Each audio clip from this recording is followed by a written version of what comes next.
Maka karena itu berlaku kekeliruan. Dan yang keliru ni, saya nak ulang dengan tegas ikhwan, dengan tegas. Selagi Allah bagi saya waras, Allah bagi saya faham, saya tak akan ubah kalimah ini. Sesungguhnya sembahyang dengan membaca usalli dan mengaitkan usalli dengan lafaz takbiratul ihram dan mengaitkan lafaz takbiratul ihram dengan qasad ta'arun ta'yin adalah penipuan. Bismillahirrahmanirrahim.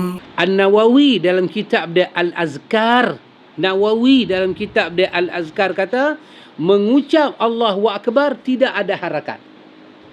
Hanya diucap Allahu Akbar. Tak tangan habis.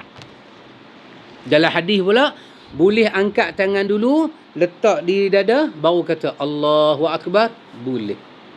Boleh serentak Allahu Akbar. Boleh. Boleh pula duk lurus mulut kata Allahu Akbar, baru tangan angkat. Boleh. 3 kaifiat ini ada dalam sunnah. Ada. Tak ada hal. Tak ada problem. Nawawi kata, lafaz Allahu Akbar, Allahu Akbar. Qasad tak ada, ta'arun tak ada, ta'yin tak ada. Tak ada. Sorry, tak ada. Tak ada. Ya.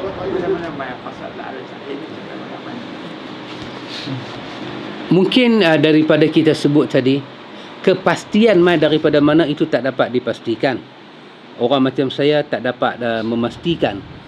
Tetapi apa yang kita boleh kata, benda ini datang daripada kekeliruan memahami teks Syafi'i di dalam Al-Um. Qasad bermakna dia ingat dalam hati, aku nak sembahyang tu qasad. Ta'arad bermakna dia tentukan fardu. Ta'yin bermakna dia menentukan waktu. Sembahyang ada 5. Sembahyang apa? Ta'yin, tentukan. Jadi dia kena sebut qasad ta'arud ta'yin dalam kandungan takbir daripada Allahu sampai Akbar. Maka dia kena sebut Allahu Akbar. Aku sembahyang fardu isyak. Baru boleh bar. Sedangkan Nawawi kata lafaz Allahu Akbar tak panjang tak pendek. Allahu Akbar. Selesai. Jadi kalau macam itulah bahasa Nawawi, masa bila nak pergi qasad ta'arud ta'yin? Lebih-lebih tak masuk akal. Lafaz Allahu Akbar ni lafaz yang ada makna. Maksud dia Allahu Akbar, maksud dia Allah Maha Besar. Ni mulut kata Allah Maha Besar, hati kata aku sembahyang isyak. Ni apa ni? Macam mulut kata lori, tapi tangan tunjuk bas. Ni macam orang buka channel Pulau Pinang FM Mutiara, tapi dia keluar National Classic. Channel tu ada problem Pak Min. Dia kalau buka klasik, keluar klasik ya. Channel tu kalau channel Malaysia. Ni channel Malaysia keluar lagu Siam. Bermakna ada gangguan udara. Jadi kawan ni bila dia sembahyang, mulut kata Allahu Akbar, hati kata aku sembahyang fardu isyak, ada problem. Channel dia lari. Patut mulut kata Allahu Akbar, hati kata Allah Maha Besar. Baru betul. Maka karena itu berlaku kekeliruan.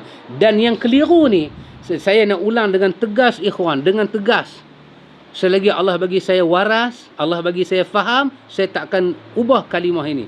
Sesungguhnya sembahyang dengan membaca usalli dan mengaitkan usalli dengan lafaz takbiratul ihram dan mengaitkan lafaz takbiratul ihram dengan qasad ta'arun ta'yin adalah penipuan. Ini adalah penipuan. Ini tak ada kena mengena dalam riwayat. Langsung tak ada kena mengena. Kenapa? Kita buktikan dengan satu jalan. Kita buktikan. Semayang tu, rukun pertama semayang adalah niat. Niat. Baik. Kita bertanya. Nabi ni, dia ada negeri nama Mekah, dia ada negeri nama Madinah. Sembahyang difardukan di mana? Di Mekah atau di Madinah?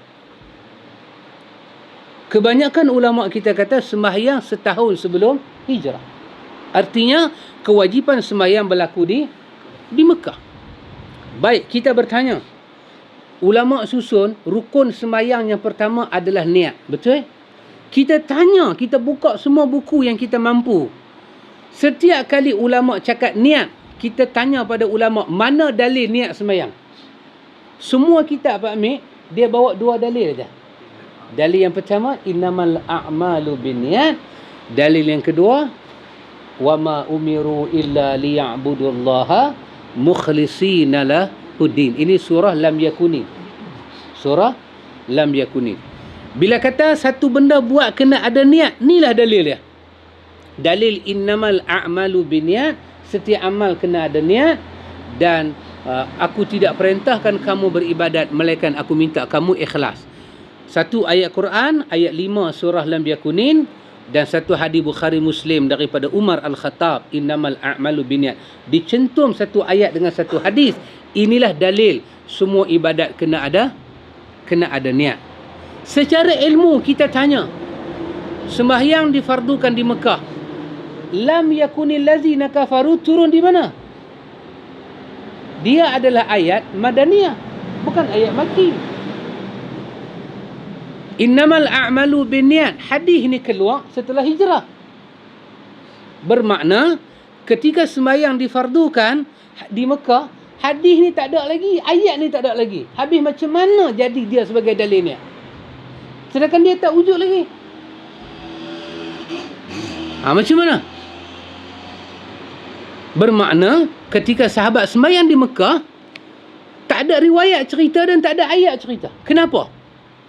Setahun sahabat sembahyang di Mekah itu, macam mana dia sembahyang? Kau dia pergi Mekah pasal ayat dan hadis tu tak ada, dia pergi Madinah, dia qada balik setahun tu. Mana jadi cerita kata lagu tu Pak Amir? Tak ada. Jadi kerana itu, kata para ulama, apabila Allah fardukan sembahyang di Mekah, Allah telah fardukan dengan niat. Dan Nabi tak mengajak niat pada sahabat. Kenapa? Kerana niat terlampau mudah, semua sahabat tak. Adapun ayat tadi, dia bukan cerita pasal niat sembahyang.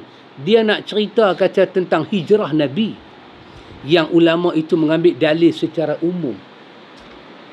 Karena itu kita berani menyatakan bahawa tidak ada hadis menceritakan bagaimana niat. Kerana niat terlampau mudah, dia tak perlu cerita. Sahabat tahu. Pasal itu Nabi hanya ajak sifat sembahyang. Apa dia? Perbuatan, bangkit, turun, takbir. Ini Nabi ajak. Niat Nabi tak ajak. Pasal tak ada orang tak tahu niat. Nak tanam pokok pisang dengan pi tanam pokok pisang, mana mai dulu?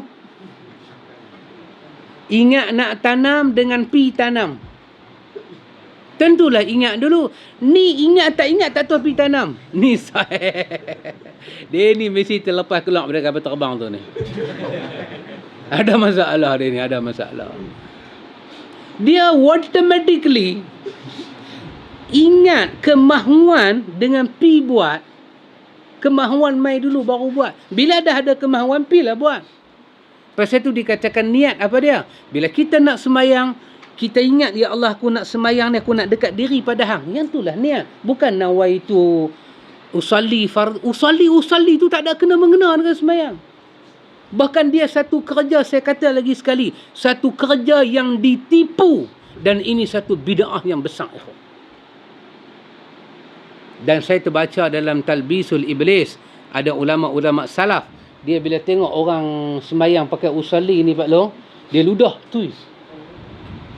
Dia kata setan. Tapi jangan habaq ke orang nah. Kalau nak buat pun masing-masing tutup muka dulu baru pergi ludah.